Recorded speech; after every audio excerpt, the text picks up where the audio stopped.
హల్లెలూయా. మన ప్రభు అయిన యేసుక్రీస్తు నామములో మీకు శుభములు. Good morning.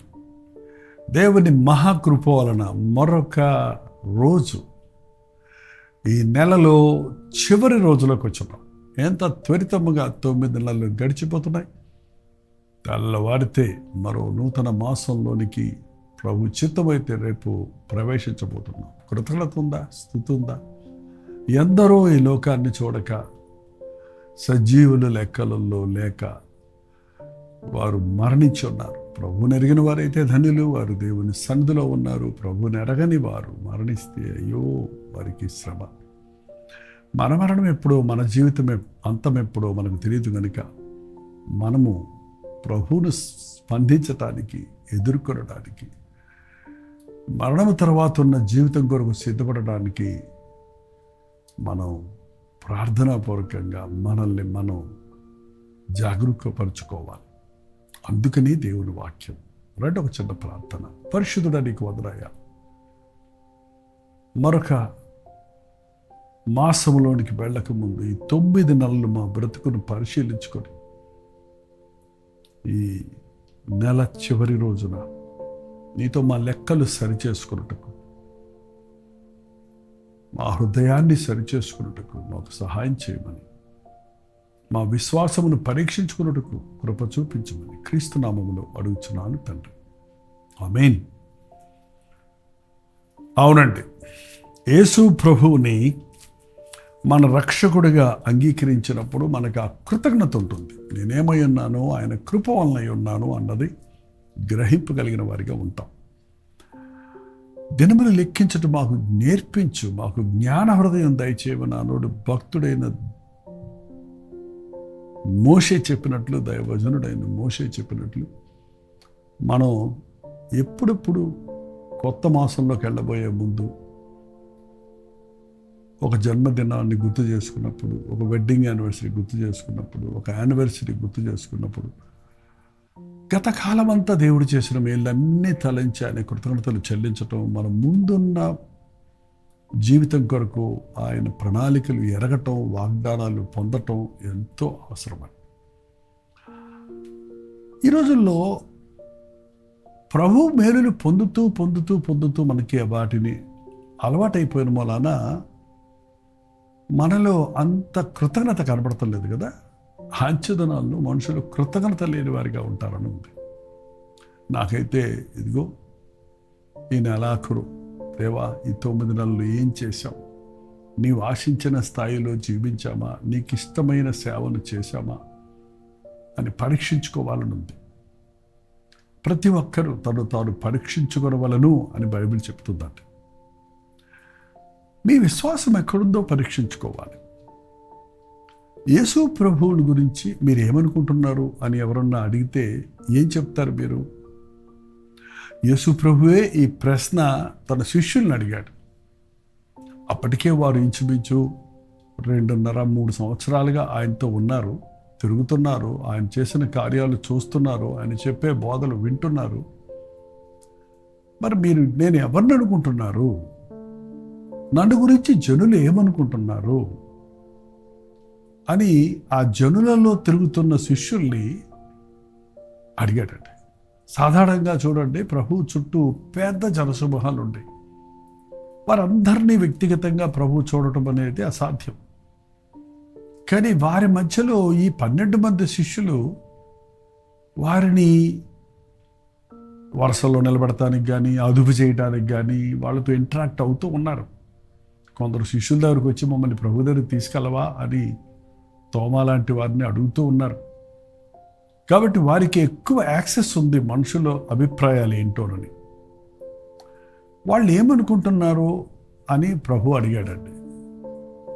అసలు మీకు ఎప్పుడైనా నన్ను గురించి ఏమనుకుంటున్నారు మనుషులు అనే ఆలోచన వచ్చిందా?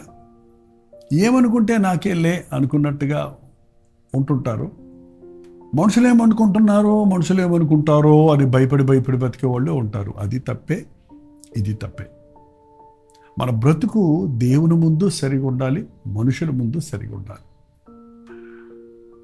యేసు ప్రభువు మనుషుల దయందును దేవుని దయందును దినదినము పెరిగి పెద్దవాడయ్యాడు. సమూయేలు గురించి రాయబడినప్పుడు అతడు మనుషుల దయందును దేవుని దయందును వర్ధిల్లుచూ ఉండనుంది.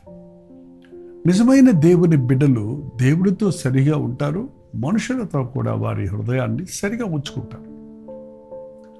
యేసు ప్రభు తాను ఎవడేమనుకుంటున్నారో తెలుసుకోవడానికి కాదు, కానీ వారి విశ్వాసం, వారి మనస్సు ఎలా ఉందో తెలుసుకోవడం కోసం ఒకరోజు ఈ ప్రశ్న అడిగాడు. ఒకసారి చూడండి, 16వ అధ్యాయం మత్తయి సువార్త 13వ వచనము. యేసు ఫిలిప్పుదైన కైసరియా ప్రాంతములకు వచ్చి మనుష్య కుమారుడు ఎవడని జనులు చెప్పుకొనుచున్నారని తన శిష్యులను అడుగుగా, వారు కొందరు బాప్తీసమిచ్చి యోహాననియు, కొందరు ఏలియా అనియు, కొందరు ఇర్మియా అనియు, లేక ప్రవక్తలలో ఒకడనియు చెప్పుకొనుచున్నారు అనిది.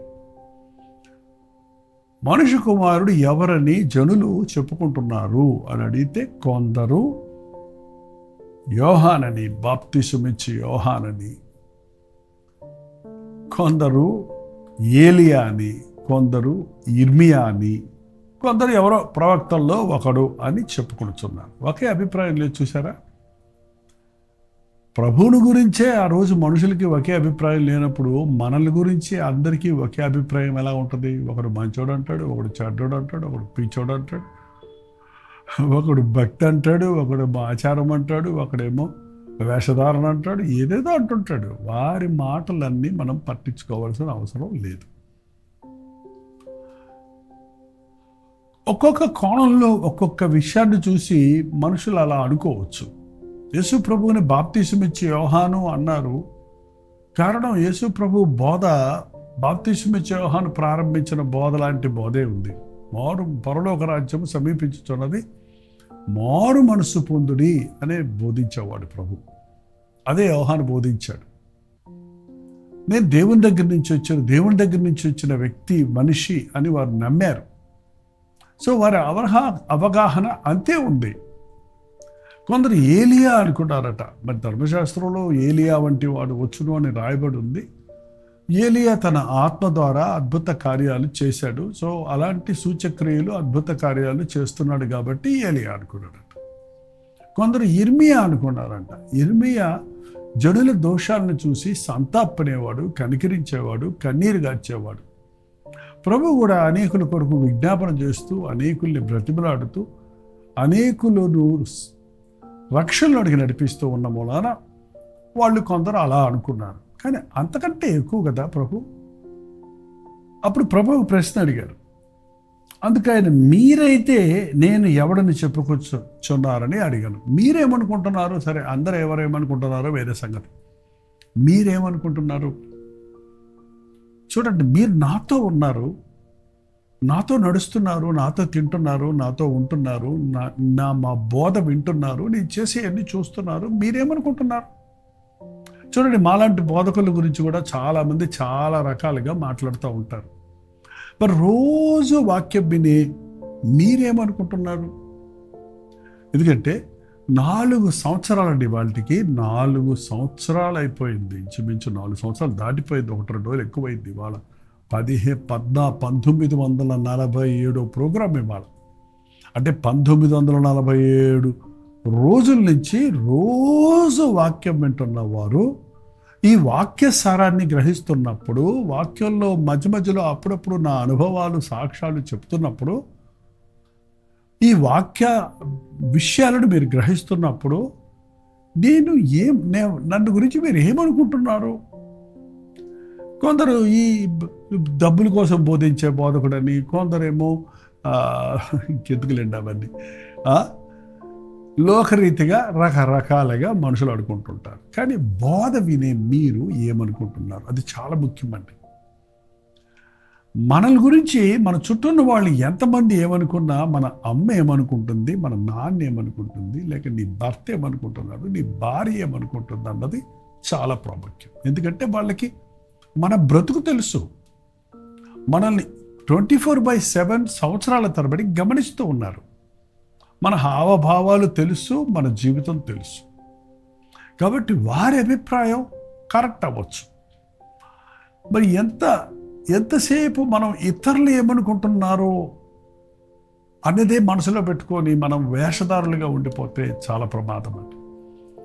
మనుషులు ఏమనుకుంటారో అని ఇలా చేశాను, మనుషులు ఏమనుకుంటారో, ఆయన ఏమన్నా అనుకుంటారేమోనని నేను ఈ తప్పు చేశాను, లేక ఆయనతో పాటు సారాయి తాగేశాను, ఆయన తాగనంటే ఏమనుకుంటాడోనని, ఏంటంటే ఆయన పిలిచినప్పుడు అక్కడికి వెళ్ళకపోతే ఏమనుకుంటాడో, నేను అపవిత్ర స్థలానికి వెళ్ళిపోయాను, ఆ మనుషులు ఏమనుకుంటారోనని నేను అందరి ముందు కన్నీరు గార్చి ప్రార్థన చేయటం మానేశాను. ఇలా కొంతమంది కొన్ని విషయాలు చెబుతుంటారు చూడండి. Don't worry about what people think about us. మనుషులు మనల్ని ఏమనుకుంటున్నారు అన్నది ముఖ్యం కాదు. నిన్ను గురించి నీకు అతి సమీపంగా ఉన్నవారు, నీ ఇంటి వారు, నీ సొంత వారు ఏమనుకుంటున్నారో అన్న అభిప్రాయాన్ని మీరు ఎరగటం, వారు మీలోని లోపాలను తప్పులను ఎత్తి చూపించినప్పుడు వాటిని సరిచేసుకోవటం చాలా ఉత్తమమైందండి. ప్రభు అడిగాడు శిష్యులు, మరి మీరేమనుకుంటున్నారా అంటే 11 మంది శిష్యులు ఏం మాట్లాడలేకపోయారు. వాళ్ళకి సరైనటువంటి అవగాహన అప్పటికి రాలేదు. ఆయన బోధకుడు అనుకున్నారు, ఆయన ప్రభు దగ్గర నుంచి పంపబడిన ఒక దూత అనుకున్నారు. కానీ యేసు ప్రభు మీద పూర్ణ విశ్వాసము, అవగాహన వారికి కలగలేదు. కానీ ఆ సమయంలో పేతురు ముందుకు వచ్చి ఏమన్నాడు? అందుకు సీమోను పేతురు, నీవు సజీవుడవైన దేవుని కుమారుడువు అని చెప్పాను. నీవు దేవుని కుమారుడువైన క్రీస్తు అని చెప్పాను. ఒక్క పేతురు ముందుకొచ్చి నీవు దేవుని కుమారుడువైన క్రీస్తువి, దేవుడు అభిషేకించిన క్రీస్తువి, రానున్న మెస్సయ్యవి, లోక రక్షకుడివి అని స్పష్టంగా చెప్పినప్పుడు ప్రభు అన్నాడు, సీమోను బర్యోనా, నీవు ధన్యుడవు, పరలోకమందున్న నా తండ్రి ఈ సంగతి నీకు బయలుపరిచినే గాని నరులు నీకు బయలుపరచలేదు. నీవు దేవుని గురించి అవగాహన కలగాలంటే, క్రీస్తును గురించిన అవగాహన కలగాలంటే అది పరిశుద్ధాత్మని ఒప్పుకోలు వలన మాత్రమే కలుగుతుందండి. యేసు క్రీస్తును ప్రభు అని నీవు ఒప్పుకుంటున్నావంటే పరిశుద్ధాత్ముడు నిన్ను ఒప్పిస్తున్నాడు. పరిశుద్ధాత్మని యొక్క అవగాహనతో పరిశుద్ధాత్మ యొక్క అభిషేకంతో మాత్రమే మనం యేసు క్రీస్తు యొక్క శిలువ మరణ పునరుద్ధానాలను ఒప్పుకోగలుగుతాం. ఎందుకంటే మన ఈ యుగ సంబంధమైన దేవత మన మనోనేత్రాలకు గుడితనం కలుగజేసిందండి. కాబట్టి క్రీస్తులోని సౌందర్యాన్ని మనం చూడలేకపోతున్నాం. అందుకే లోకంలో ఉన్న మనుషులు క్రీస్తుని గురించి గ్రహించలేరు. నువ్వు ఎంత బోధించినా, ఎంత వివరించినా వారికి అర్థం కాదు. కాబట్టి లోకంలో క్రీస్తుని గురించి ఈ రోజుల్లో మరీ విపరీతంగా ఇష్టం వచ్చినట్టు మాట్లాడుతూ ఉన్నారు. దేవుడు వారిని క్షమించును గాక. నీ మనోనేత్రాలు తెరవబడితేనే గాని క్రీస్తులో ఉన్న సౌందర్యాన్ని నువ్వు చూడలేవు. క్రీస్తే రక్షకుడని, ప్రభు అని, విమోచకుడని, లోక రక్షకుడని నీవు గుర్తించగలుగుతావు. ఈ అనుదిన ధ్యానాన్ని సంవత్సరాల తరబడి వింటున్న మీరు యేసు క్రీస్తుని గురించి ఏమనుకుంటున్నారు అన్నది ఒక 4-5 లైన్స్లో ఒక వాట్సాప్ మెసేజ్ పంపిస్తారా? పంపించండి. నేనైతే నా ప్రభువని, నా దేవుడని, నా రక్షకుడని, నా విమోచకుడని, నన్ను ప్రేమించిన వాడని, నన్ను క్షమించేవాడని, నా కొరకు ప్రాణమిచ్చిన వాడని, మరణించి తిరిగి లేచిన వాడని, త్వరలో రారాజుగా రాబోతున్నాడని, ఆయన రాజులకు రాజని, ప్రభులకు ప్రభు అని, నేను తప్ప వేరొక దేవుడు లేడు అన్నవాడని, నేనే మార్గము, జీవము, సత్యము అన్నాడని, నేను వెళ్ళి మీకు నివాస స్థలమును సిద్ధపరిచిన 2 స్థలములు మీరును ఉండలాగన మరల వచ్చి నేను మిమ్మల్ని తీసుకొని పోతానన్న ప్రభువు త్వరలో వస్తాడని నమ్ముతున్నాను. మీరు నమ్ముతున్నారా? నమ్ముటని వల్లైతే నమ్మువారికి సమస్తం సాధ్యం. యేసుక్రీస్తునందు నీ నమ్మిక ఎప్పుడు కూడా ఒమ్మవదు, నష్టం అవ్వదు, గుట్టిదవ్వదు. క్రీస్తును నమ్మండి. అయ్యలారా, రక్షణ పొందుటకు నేనేమి చేయవాలని చెరసాల అధిపతి అడిగినప్పుడు పేతురు, యోహాను, పౌలు, శీలలు ఏమన్నారు? పౌలు, శీలలు అండి, పేతురు కాదు. పౌలు, శీలలు ఏమన్నారు? ప్రభువైన యేసుక్రీస్తునందు విశ్వాసముంచు, అప్పుడు నీవు నీ ఇంటి వారు రక్షించబడతారు. యేసే రక్షకుడని, యేసే క్రీస్తని, యేసుక్రీస్తని, ఆయన ప్రభు అని, ఆయన రక్షకుడని, ఆయన అతి త్వరలో రాజుగా రాబోతున్నాడని, ఆయన నమ్మిన వారిని నిత్య నరకము నుండి తప్పిస్తున్నాడని, ఆయన సన్నిధిలో పాపములు ఒప్పుకున్నప్పుడు మన పాప దోషము నుండి మనల్ని క్షమించి శుద్ధీకరిస్తున్నాడని నమ్ముచున్నారా? నమ్మండి. యేసుని నమ్మండి. ఆయనే మన ప్రభువు, మన రక్షకుడు, మన ఆదరణకర్త, మన విమోచకుడు, మనకు సమస్తం. యేసుక్రీస్తుని గురించి లోకంలో ఎవడేమనుకున్నా, నేను నమ్మిన వాడిని నేను ఎరుగుదును, నేను ఆయనకు అప్పగించింది ఆ దినము వరకు ఆయన కాపాడును అని పౌలు చెప్పినట్లుగా మన ప్రభు మన రక్షకుడని మన జీవితం ఆయన చేతుల్లో పెట్టినప్పుడు ఆయన మనల్ని కాపాడేవాడిగా, ప్రభు రాకడ దినం వరకు, ఆయన సన్నిధిలో చేరే వరకు విడువను ఎడవాయనన్న దేవుడిగా ఉన్నాడన్నది నమ్మి ఆదరించబడదాం, బలపడదాం, ఆయన సాక్షులుగా జీవిద్దాం. ప్రార్థన. పరిశుద్ధుడ, ప్రేమగల తండ్రి, క్రీస్తుని గురించి చెడు ప్రచారాలు మేము వింటుండగా కలవరపడిపోయేవారిగా కాక, నేను నమ్మిన వారిని నేను ఎరుగుదును, నా విమోచకుడు సజీవుడని నేను ఎరుగుదును, నా ప్రభువు నా కొరకు ప్రాణం పెట్టి ఉన్నాడని నేను విశ్వసిస్తున్నాను. ఆయనే రానయ్యున్నవాడని, లోక రక్షకుడని, పాప విమోచన కార్యాన్ని సెలవులో ముగించి మరణాన్ని జయించి మృత్యుంజయుడే లేచి ఉన్నాడని నమ్ముతున్నానని ఎప్పటికప్పుడు మా విశ్వాసమును చెక్ చేసుకొని విశ్వాసాభివృద్ధి కలుగు చేసే నీ వాక్యాన్ని ధ్యానించుటకు, ప్రార్థించుటకు మాకు సహాయం ఇచ్చలేదు. రక్షక, నీకు వందనములయ్యా. ఉన్నవాడివి, ఉన్నానన్నవాడివి, మాకు తోడై ఉన్నవాడివి నీవేనని నమ్ముచున్నాము తండ్రి. అవిశ్వాసము లేకుండా సహాయం ఇచ్చే నమ్మదగిన దేవుడిగా నీవు ఉన్నావు గనక మా జీవితాలు నీకు అప్పగించి సురక్షితులమై ఈ లోకం విడిచినప్పుడు రాజ్యంలో ఉండుటకు మా ఒక్కొక్కరికి సహాయం చేయమని క్రీస్తు నామంలో అడుగుచున్నాను తండ్రి. ఆమేన్. మన తండ్రి అయిన దేవుని యొక్క ప్రేమయు, కుమారుడైన క్రీస్తు యొక్క కృపయు, ఆదరణకర్త అయిన పరిశుద్ధాత్మక సహవాసము కూడి వచ్చిన మనందరికీ ఇప్పుడు సదాకాలము తోడైండును గాక. ఆమేన్. దేవుని స్తోత్రం. మీ ప్రార్థనా వసతులు భారాలు 954041 నెంబర్కి, మీరు ఇతర దేశాల్లో ఉంటే 91001009 నెంబర్కి ఒక టెక్స్ట్ లేక వాయిస్ మెసేజ్ ద్వారా వాట్సాప్ చేయండి. మరి నేను చెప్పాను కదా, మీరు ప్రభువుని గురించి ఏమనుకుంటున్నారో మీ సొంత మాటల్లో ఒక 4-5 లైన్లని ఒక టెక్స్ట్ ద్వారా పంపించండి, లేదంటే వాయిస్ మెయిల్ ద్వారా పంపించండి. వాటన్నిటిని పొందుపరిచి మన ప్రభువు ఎంత గొప్పవాడన్న సంగతి మనం గుర్తించి ప్రభువును స్తుతించుటకు, వీలైతే కల్వరి ప్రేమదారిలో మీరు పంపిన వాటిని ప్రచురపరచుటకు మేము ఆశపడుతున్నాం. మన దేవుని గొప్పతనాన్ని గురించి ఎంతగా మనం చెప్పుకున్నా అది తరగని ధననిధి కనుక, ఎందరూ ఎన్ని విధాలుగా ఆయన గురించి చెప్పినా అదంతా ఒక రాశిగా పోసిన ఆయన గురించి చెప్పి ముగించలేము కనుక, ఆ మహాదేవుని, మన ప్రభు అయిన యేసుక్రీస్తుని మనం ఘనపరచున్నట్లుగా మనం ఆయన మేలు తలంచి ఆయన్ని స్తుతిద్దాం. Doctor J Paul YouTube channel subscribe చేయండి, లైక్ చేయటం, షేర్ చేయటం మర్చిపోకండి. రోజుతో మధ్యాహ్నం 3 గంటలకు హెచ్చరిక, అలాగే రాత్రి 9 గంటలకి కల్వరి ప్రతిధ్వనిలో లైవ్లో మళ్ళీ కలుసుకుందాం. అంతవరకు దేవుని మహాకృప మీకు తోడైండును గాక.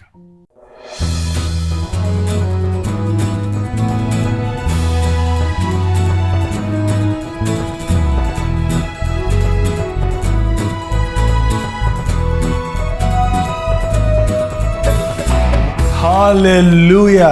దుబాయ్, అబుదాబి, షార్జాలో ఉన్న వారికి, తెలుగు వారికి, తమిళ వారికి శుభవార్త. ఈ రోజుల్లో తెలుగు, తమిళ, హిందీ, మలయాళం అనుదిన ధ్యానాలు 4 భాషల్లో ప్రతిరోజు వినిపిస్తున్నాం. మీలో అనేకులు దుబాయ్, అబుదాబి, షార్జాలో ఉన్నవారు, తెలుగువారు, మరి ఇతర భాషల వారు కూడా ఈ అనుదిన ధ్యానాలు విని దీవించబడుతున్నామని వాట్సాప్ల ద్వారా తెలియజేస్తున్నారు. మీలో కొందరు జూమ్లోకి వచ్చి మాట్లాడుతున్నారు. మిమ్మల్ని నేరుగా ముఖాముఖిగా చూసి మీ కొరకు ప్రత్యేకంగా ప్రార్థించాలని, మిమ్మల్ని ఆధ్యాత్మికంగా బలపరచాలని దుబాయ్ వస్తున్నాం. ప్రభు చిత్తమైతే అక్టోబర్ 18వ తారీఖు దుబాయ్లో ఒక్క మీటింగ్, 1 డే అనలేము, ఒక గెట్ టుగెదర్ ఏర్పాటు చేస్తున్నాం.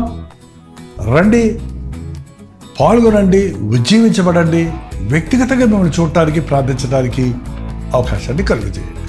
మీరు ఏ చర్చ్ వారైనా, ఏ డినామినేషన్ వారైనా, సోషల్ మీడియా ద్వారా వాక్యం వింటున్న వారైనా, ఇంతకుముందే మీరు నన్ను ఎరిగిన వారైనా, మేము అందరినీ ప్రేమతో ఆహ్వానిస్తున్నాం. దయచేసి గమనించండి, మిమ్మల్ని ఆధ్యాత్మికంగా బలపరచాలనే ఏక ఉద్దేశంతో మాత్రమే దుబాయ్ వస్తున్నాం. సంఘం పెట్టాలనో, మిమ్మల్ని కలవరపరచాలనో కాదు. కాబట్టి దైవజనులు, పాస్టర్లు మీరందరూ నాకు తెలుసు. మీరు కూడా, మిమ్మల్ని కూడా ప్రేమతో ఆహ్వానిస్తున్నాం. రండి, మనందరం కలిసి మన దేవుని నామాన్ని మహిమపరుద్దాం. ఈ అంచెదినాల్లో ఉన్నాం. ఏక హృదయంతో ప్రార్థించి దేవుని నామాన్ని ఈ దేశాలలో మహిమపరచున్నట్లుగా ఆయన యుద్ధ నుండి గొప్ప కార్యాల కొరకు ఎదురు చూద్దాం. చిరునామా గమనించండి. Pakistan association hall, street number 11B, Oud Metha road, Bur Dubai, Dubai. ఇంకా విషయమే మీకు వివరాలు కావాలంటే ఈ కింద ఉన్నటువంటి ఫోన్ నెంబర్కి మీరు కాంటాక్ట్ చేయండి, లేదా SMS పెట్టండి, ఈమెయిల్ చేయండి, లేక వాట్సాప్ చేయండి. కనిపెట్టి మళ్ళీ ప్రయత్నించండి. తప్పకుండా మీ ఫోన్ ఎత్తి మీకు అడ్రస్ వివరాలు తెలియజేస్తారు. అలాగే లింక్ పంపించడానికి మీరు సహకరించగలరు. తప్పకుండా రండి. ఒక్క మీటింగ్ కోసం ఎంతో ప్రయాసపడి మీకోసం ఆధ్యాత్మికంగా మిమ్మల్ని బలపరచడం కోసం ప్రభు చిత్తంలో, ప్రభు ఇచ్చిన ప్రేరేపణను బట్టి చెన్నై నుంచి దుబాయ్ వస్తున్నాం. అక్టోబర్ 18వ తారీఖు సాయంత్రం 5 గంటల నుంచి గ్యాదర్ అవుతున్న ఈ గ్యాదరింగ్లో మొదటి నుంచి చివరి వరకు ఉండి ముఖాముఖిగా మిమ్మల్ని చూడటానికి, ప్రార్థించడానికి అవకాశాన్ని కలుగుతుంది. తప్పకొస్తారు కదా.